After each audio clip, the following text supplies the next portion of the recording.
Buenas tardes, yo soy Ana Díaz Sierra y esta tarde les voy a hablar de el Kybalión y la sabiduría hermética.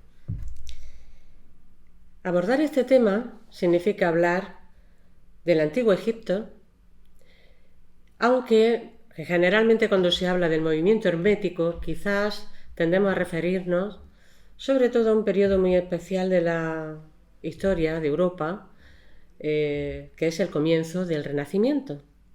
Es cuando más se habla del hermetismo, cuando salen a la luz una serie de textos misteriosos y muy buscados, muy ansiados, muy valiosos, que posteriormente tendrán que volver a la oscuridad. Pero estos textos se dice la tradición, que tienen un origen en el Antiguo Egipto. Egipto, la cuna del misterio, llamado Kem por los propios habitantes del país, del Nilo, y Egipto, que significa misterio por los griegos, sigue siendo un auténtico misterio, sigue siendo un enigma, a pesar de todo el caudal de inteligencia y de investigación que se vierte sobre la egiptología a partir de investigadores de todos los países. Puedes hablar de Egipto en España, puedes hablar de Egipto en Alemania, en Estados Unidos, en Argentina. En todos los países va a causar una atracción irresistible. ¿Por qué? Es el país que parece que nos lleva más antiguo en la cultura y en la civilización. Y tiene tantos secretos que ni siquiera aún traducidos los jeroglíficos podemos todavía desentrañar. Podemos construir edificios gigantescos. Se ha hecho una obra faraónica, se hizo una obra que se llama faraónica, cuando se transportó el templo de Asuán desde el fondo que iba a ser sepultado por las aguas del pantano hasta su templo actual.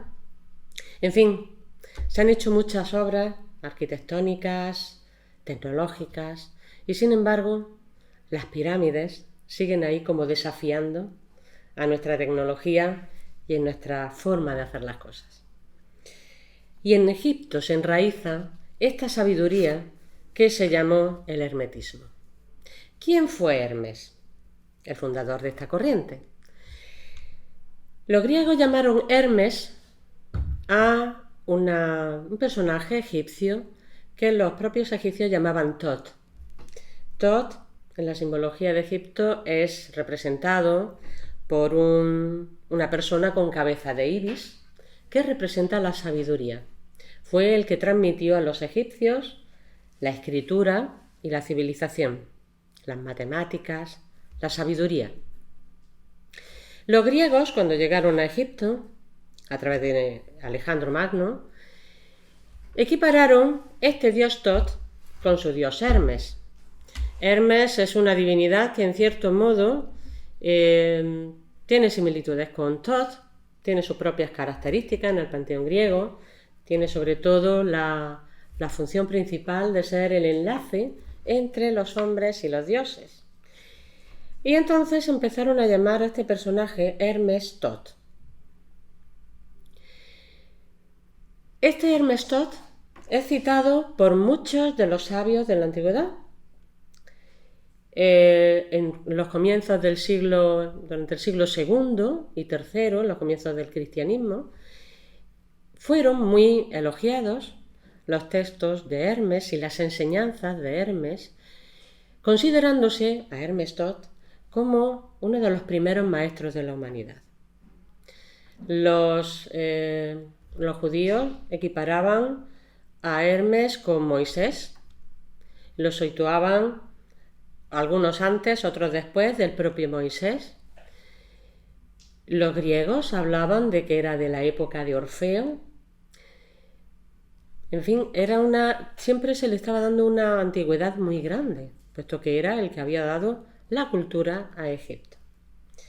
Y en el siglo II, III, los propios padres de la Iglesia se fundamentaron mucho, utilizaron mucho los textos de Hermes para expresar que sus enseñanzas, las enseñanzas del cristianismo, tenían una raíz histórica. Entonces Clemente de Alejandría, por ejemplo, elogia mucho a Hermes y Lactancio también. Hermes Todd fue llamado Trismegisto o Trimegisto, el 3 veces maestro, porque fue iniciado como sacerdote, como filósofo y como legislador. Por tanto, 3 veces grande, 3 veces maestro.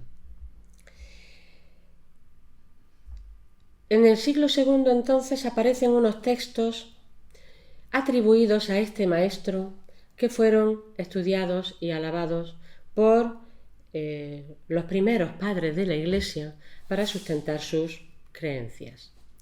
Después llega la Edad Media. Después llega el oscurantismo y la ignorancia, se pierde el conocimiento, aparece la superstición. Y al cabo del tiempo, en el siglo XV, aparece un personaje en Italia, procedente de Constantinopla, que es Gemistos Pletón. Y Gemistos Pletón trae los textos de Platón, pero trae también los libros de Hermes. Cosme de Medici había encargado a Marsilio Ficino que tradujera los textos de Platón, pero cuando llega a sus manos los libros de Hermes, le dice que deje aparte los libros de Platón porque es más importante que traduzca los libros de Hermes. Estos textos son 24 textos escritos en griego. Y Cosme de Medici quería leerlos antes de morir. Falleció precisamente un año después de encargar esta traducción. Tanta importancia le daba a estos libros, a estos textos, frente a los del gran Platón. Eso nos hace pensar la gran importancia que se le daba en esta época a este gran maestro Hermes Trismegisto. Durante el Renacimiento ejerció una gran influencia estos textos en grandes filósofos, de los que hicieron crecer el Renacimiento en Europa. Marsilio Ficino, Tomás Campanella, el propio Giordano Bruno, expresan en su filosofía ser discípulos de esta filosofía de Hermes Trismegisto. Pero, aunque ellos pretendían con estos textos revitalizar su propia religión, el cristianismo, apoyándose en estos comentarios de Clemente de Alejandría o de Lactancio, quizá pesó más en las ideas la crítica que previamente había hecho en la Edad Media San Agustín, el cual criticaba la magia que trasciende, que se lee en estos textos de Hermes, achacándosela al diablo. Entonces, si era el diablo el que había escrito esa parte, había escrito también el resto. Y eso fue parte de lo que produjo este ocultamiento de estos textos durante la Edad Media. Llega a decir San Agustín del siglo IV, aunque palabras textuales, este Hermes dice sobre Dios muchas cosas ajustadas a la verdad, Hermes presagia estos hechos como aliado del diablo. Su explicación es que lo que pretende es engañarnos, lo que pretende es atraparnos en la maldad. Es curioso que lo haga utilizando la verdad. El caso es que pesó mucho y precisamente en el Renacimiento, Giordano Bruno, una de las cosas principales que defendía era precisamente la reforma de la religión volviendo a sus orígenes, porque todos estos autores lo que dicen del hermetismo es que es una prisca teología. Es como la teología original, primaria, de la cual habrían surgido todas las demás religiones. Esto es lo que defiende de forma más activa incluso que Ficino y que Campanella el propio Giordano Bruno.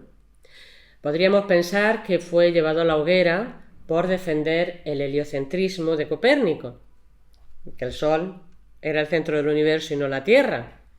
Esto efectivamente lo defiende en la Cena de las Cenizas, pero no es esa la idea que preocupa a la Iglesia, no es esa la idea que preocupa a la Inquisición, sino la idea de reformar la religión haciéndola abierta y considerando que todas las religiones han tenido una misma fuente. Es quemado en la hoguera, como sabemos, y a partir de ese momento la reforma de la religión se realiza, pero en un sentido muy distinto al que habían patrocinado, al que habían propuesto estos hermetistas.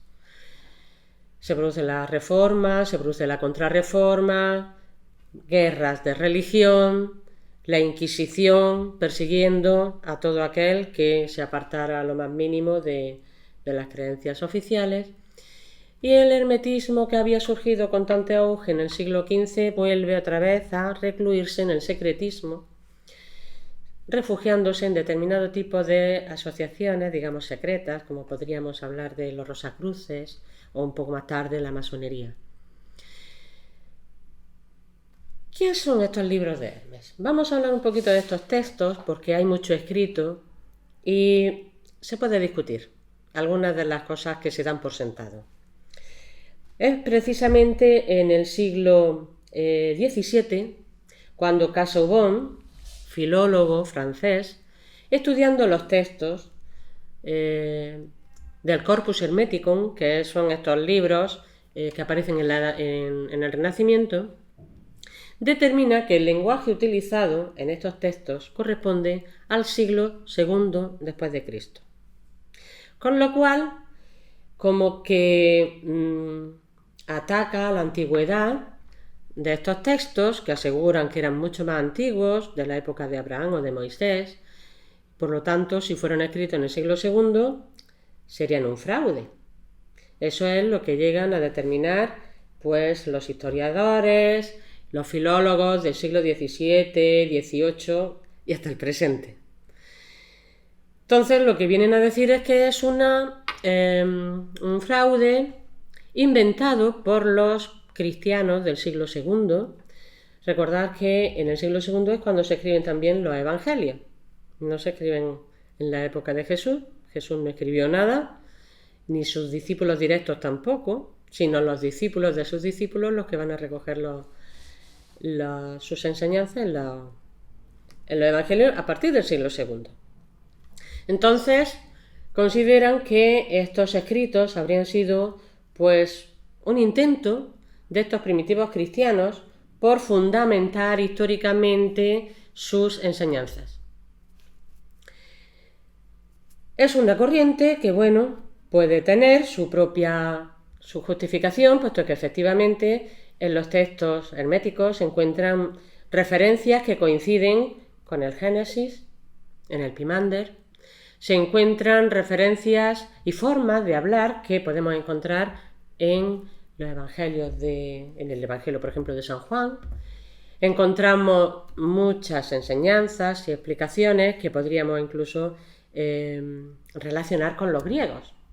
Y siendo Alejandría, en el siglo II, ese crisol donde conviven todas esas culturas, podría sacarse esa conclusión fácilmente.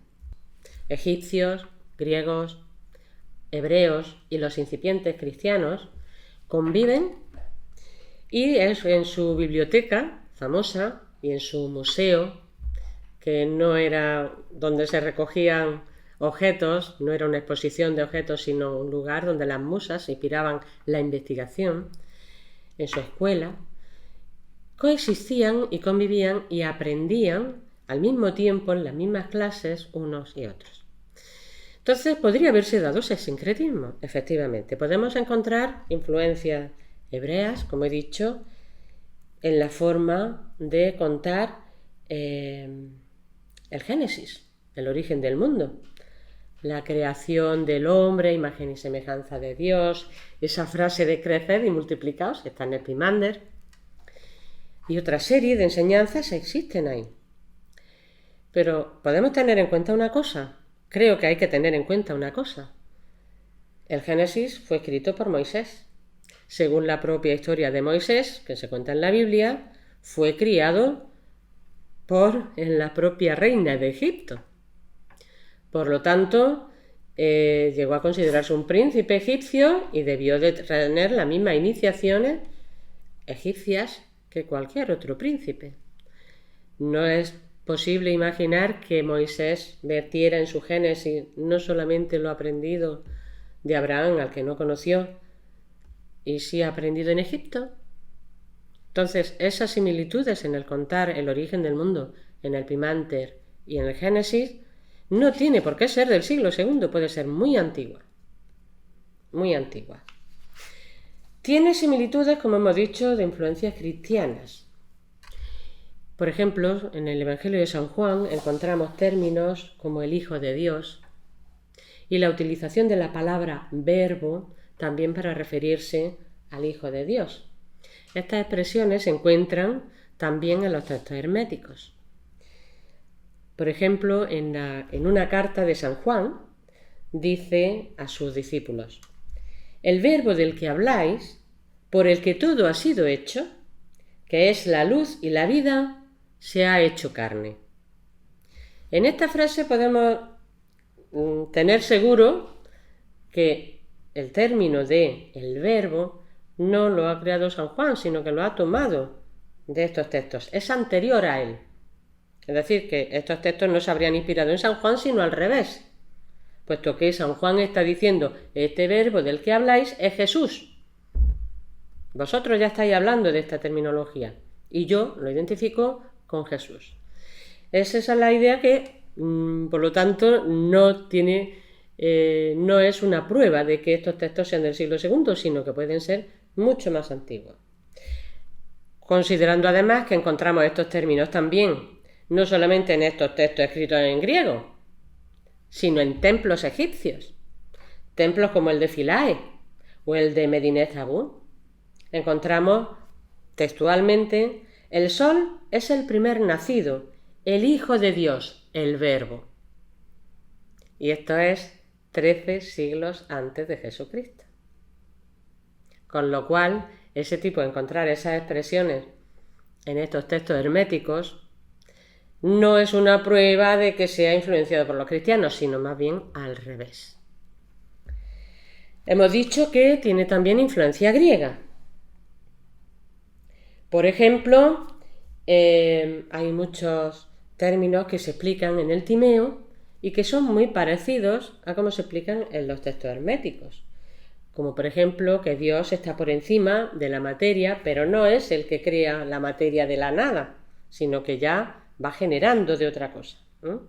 Habla de la inteligencia, que es la ordenadora del mundo, la mente, es el verbo. Platón le llama el logos, pero el logos y el verbo es lo mismo. Como Platón habla de que el hombre es una mezcla de materia y espíritu, de la misma forma como lo explica estos textos herméticos. En el Timeo sigue hablando Platón de que el universo mundo es un animal cósmico, que los primeros hombres eran andróginos, lo encontramos en el banquete. En fin, todas estas ideas, incluso el conócete a ti mismo, lo encontramos también en los textos herméticos. ¿Son de influencia griega?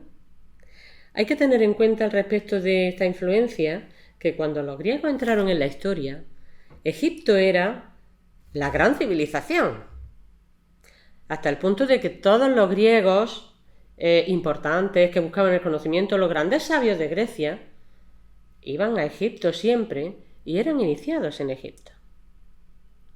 De forma que allí encontramos a Solón, que vino hablando de la Atlántida. Pitágoras fue también iniciado en Egipto. En fin, los grandes filósofos fueron iniciados allí, fueron a aprender a Egipto. Y sus enseñanzas que nos van a traer después y que van a ser, digamos, la cuna de la civilización occidental, tienen a su vez, por lo tanto, su cuna en las enseñanzas egipcias. Por lo tanto, lo más probable es no considerar que esas similitudes con Grecia son influencias de lo griego sobre los textos herméticos, sino al revés. Influencia de lo egipcio sobre lo griego. Además encontramos en estos textos una serie de elementos que ya los estudiosos no han podido relacionar ni con lo griego, ni con lo cristiano, ni con lo hebreo. Es lo que se llaman lo que hablan de los contenidos propiamente egipcios. ¿Vale?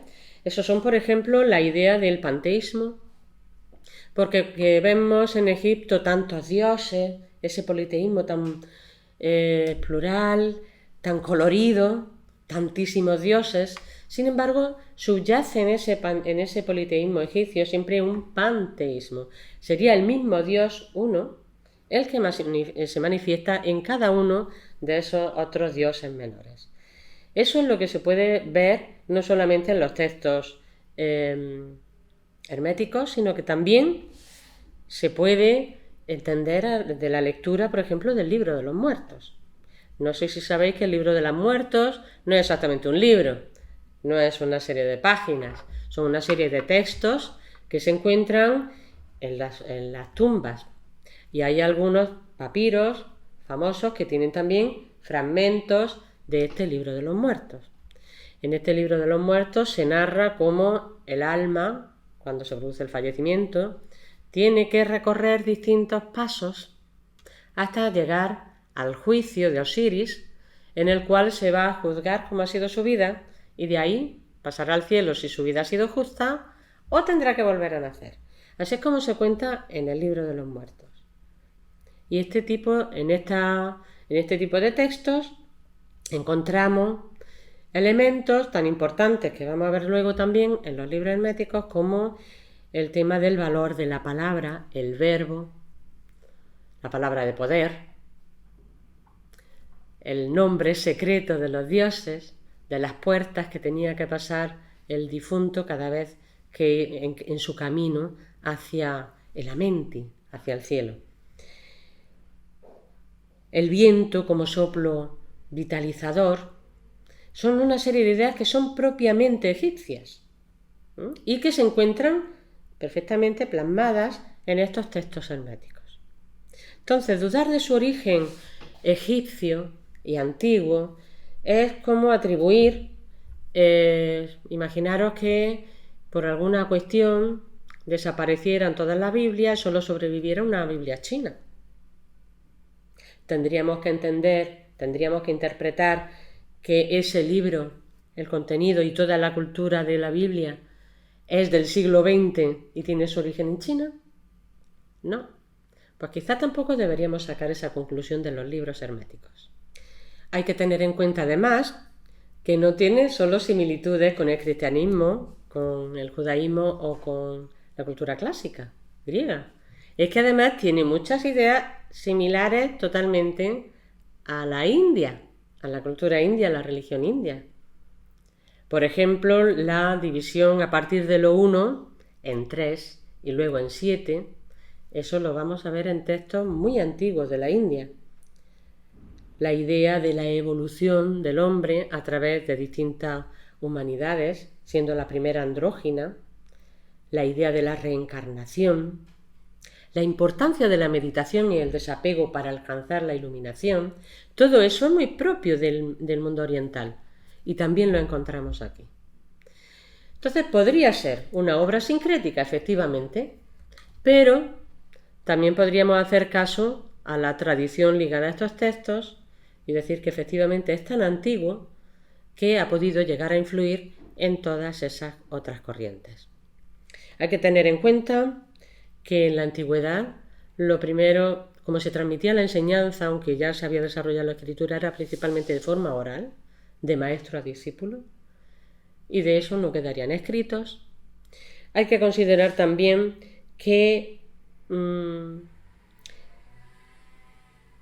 durante el siglo II, no, a partir del siglo III y IV, empiezan a producirse persecuciones religiosas de todo aquello que no cuadra a la ideología imperante, que en la biblioteca de Alejandría, donde se habría hecho a lo mejor esta copia, había una gran cantidad de textos que se perdieron en sucesivos incendios, el primero de ellos cuando Julio César llega a Alejandría para apoyar a Cleopatra, y considerando también que probablemente, viendo, porque ya la cultura egipcia estaba decayendo en el siglo II, estaba totalmente decadente, viendo el final de esa cultura, los maestros de esas escuelas de misterio egipcias decidieran tomar por fin por escrito sus enseñanzas en estos textos. Y claro, lógicamente, los habrían escrito en la lengua que se hablaba en ese momento,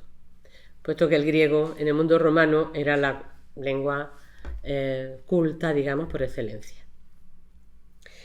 Esto en cuanto a la tradición hermética, que, como estamos viendo, es mucho más antigua de lo que los estudiosos del Renacimiento en nuestra época quieren admitir.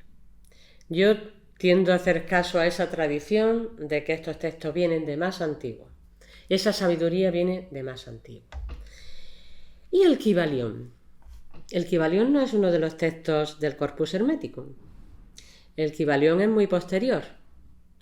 El Kybalión se editó en 1908, y está firmado por el seudónimo de 3 iniciados.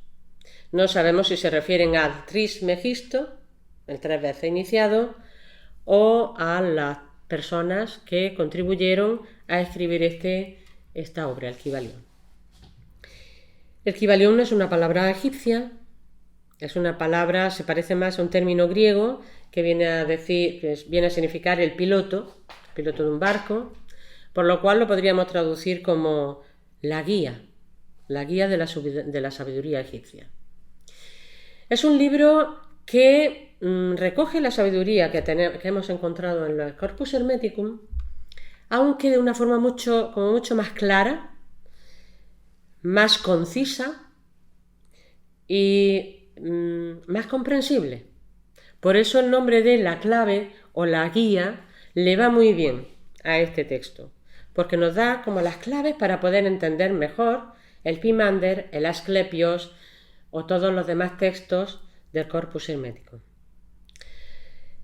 ¿Quién escribió esta obra? Realmente no se tiene seguridad de quién fue. Algunos se lo achacan a William Walter Atkinson, que firmaba sus escritos como Yogi Ramacharaka, vivió entre 1862 y 1932. Probablemente también contribuiría a esa redacción Paul Foster Case, fundador de la Golden Dawn, que vivió también entre 1884 y 1954. Y algunos hablan que también podría haber contribuido en esa obra también Mabel Collins, de la Sociedad Teosófica, discípula directa de HPB, de Elena Petrovna Blavatsky, que vivió entre 1851 y 1927. ¿Son estos los 3 iniciados que escribieron el Kybalión?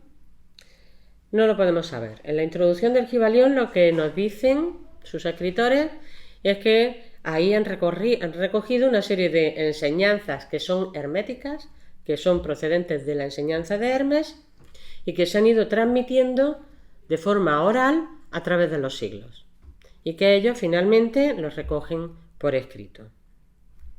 No podemos asegurar que esa cadena sea cierta, pero sí es verdad, si podemos comparar esas enseñanzas del Kybalión, las podemos comparar con el Pimander, con el Asclepios, con todos los demás textos herméticos, y comprobar que efectivamente es como la base filosófica de esos textos, el Kybalión. Y entrando directamente ya en el contenido del Kybalión, que era lo que nos reunía esta tarde, empezaremos diciendo que en el Kybalión se habla de 7 principios. Como he dicho, es muy corto, se puede leer muy rápido. Son como el ABC del hermetismo. Comprendiendo estos 7 principios, estás entendiendo la magia. No que la puedas practicar, pero la estás entendiendo. Estás entendiendo el mundo tal como lo cuentan los textos herméticos, tanto como lo entendían los hermetistas de todos los siglos. ¿Cuáles son estos principios? El primero es el principio del mentalismo. ¿Qué dice el principio del mentalismo? El todo es mente, el universo es mental. Qué bonito. Suena muy filosófico. Esto se relaciona con ese universo que es mental, es Dios y es uno. No hay nada que haya fuera del uno, y ese uno es la mente universal. Y dice, por ejemplo, podemos leer en el Corpus Hermeticum, capítulo 9, sobre el pensamiento y la sensación, y no digo únicamente que contiene todo, sino que verdaderamente es todo. Él no saca nada de fuera, hace surgir todo de él mismo. De lo uno aparece entonces lo múltiple, no como generación de algo diferente así, sino como emanando, lo cual lo podemos encontrar también en Platón y en los neoplatónicos. Lo hace surgir a través del verbo, de su pensamiento, la inteligencia. El universo, el mundo, que es el Hijo de Dios, es la expresión mental del todo. Esto es muy interesante porque precisamente en los últimos decenios, a partir de el 2009-2010, tenemos un científico muy interesante que es Vlatko Vedran, que es profesor de informática cuántica en Oxford. En 2010 editó un libro llamado Descodificando la realidad, en la que lo que viene a decirnos es que el universo no es materia y energía, sino información. Detrás de los átomos, detrás de la energía, lo que hay es información.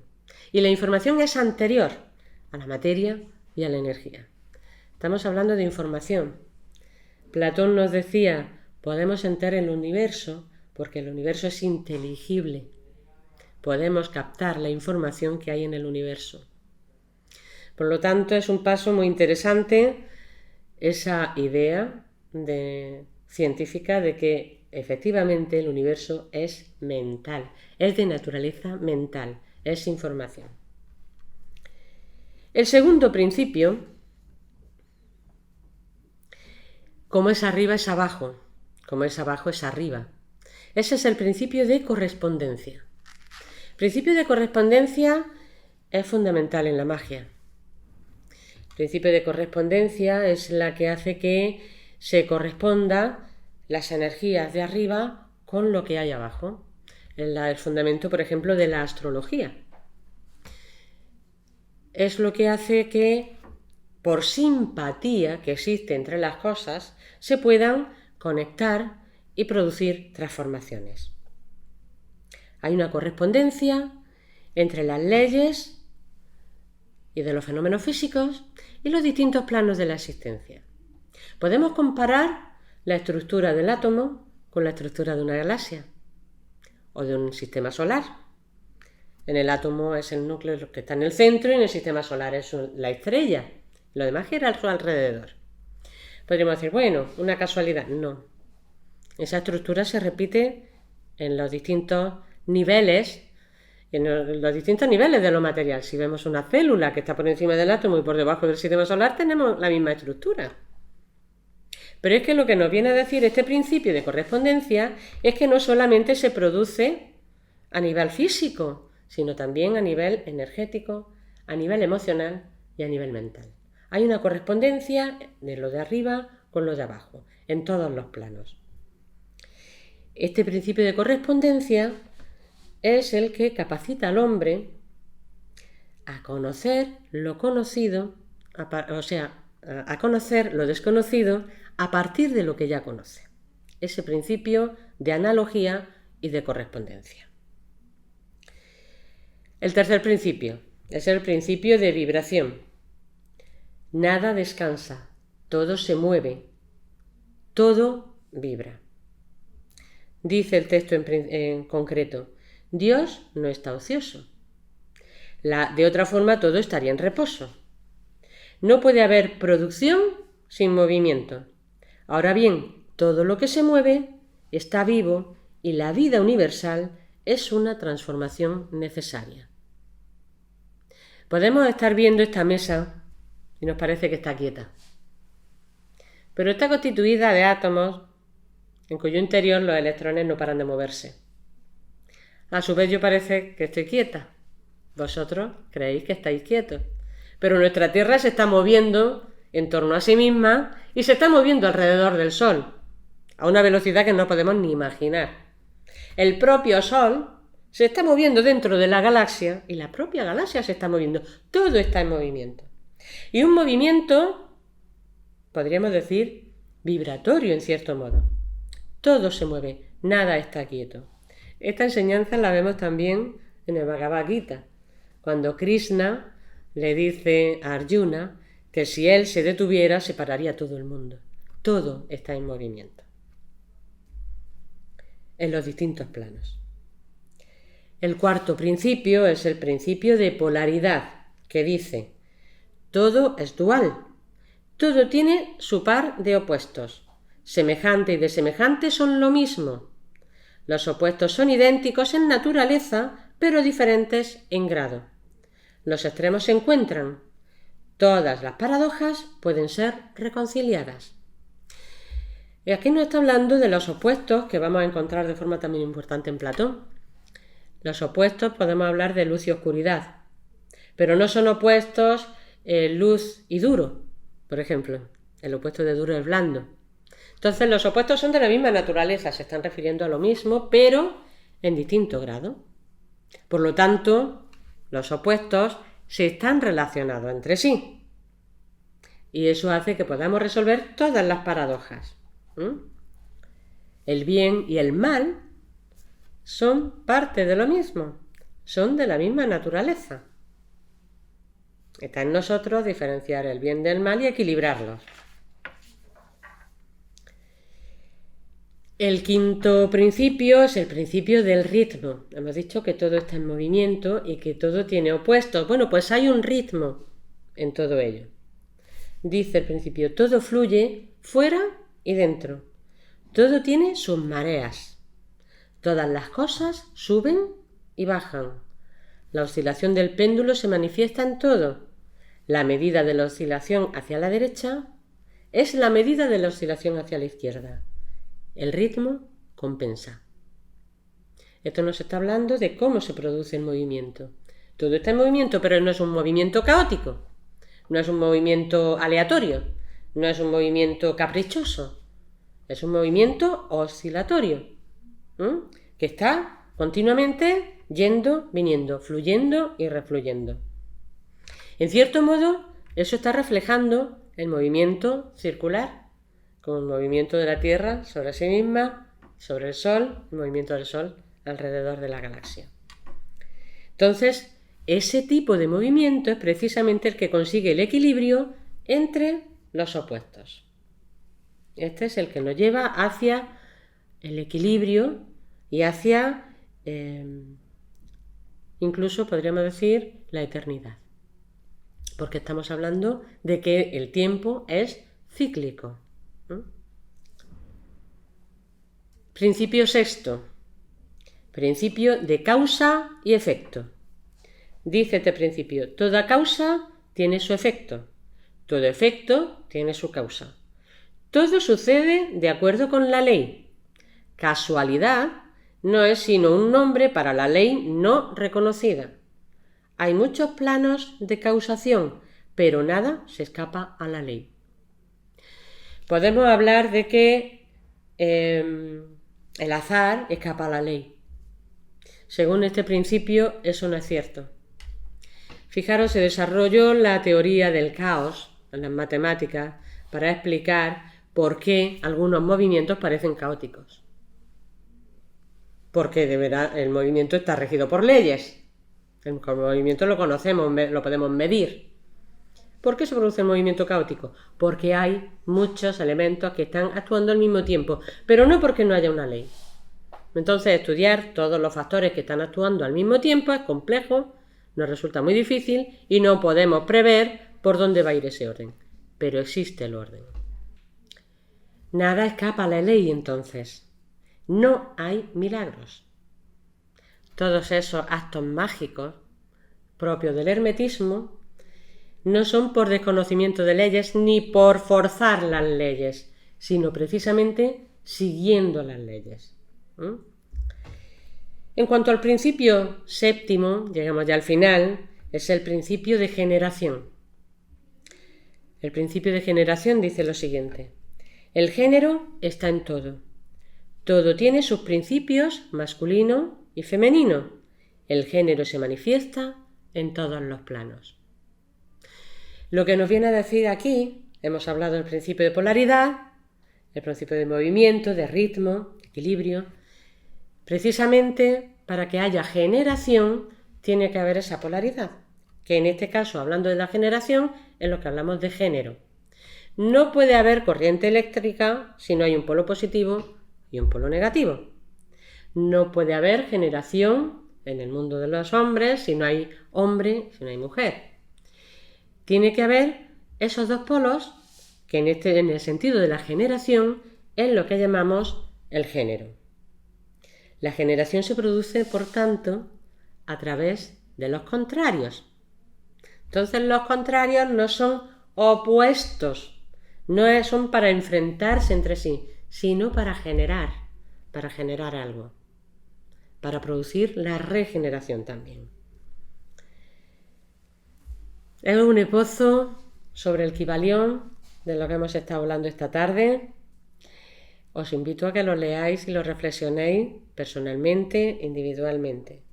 Son una serie de principios que iluminaron la magia de todos los tiempos, considerando la magia no como trucos de prestidigitación, sino como la magna ciencia. No solo esa ciencia del que conoce no solamente para saciar su curiosidad o para sacarle una utilidad al mundo, sino ese conocimiento de la naturaleza que da poder sobre las cosas y sobre uno mismo. Porque el mago no solamente investiga la naturaleza, investiga esa naturaleza en sí mismo. Esa ley de las correspondencias hace que, conociendo al mundo, se esté conociendo a sí mismo y esté conociendo a Dios. En esa magia se reúnen todas estas versiones del conocimiento. Por lo tanto, este tipo de investigación, este tipo de estudio, puede llevarnos un poco más adentro de nosotros mismos. Ese camino que hay que recorrer para llegar a uno mismo, en cierto modo un camino iniciático, es el que os invito a recorrer de la mano de estos principios del Kybalión. Muchas gracias y buenas tardes.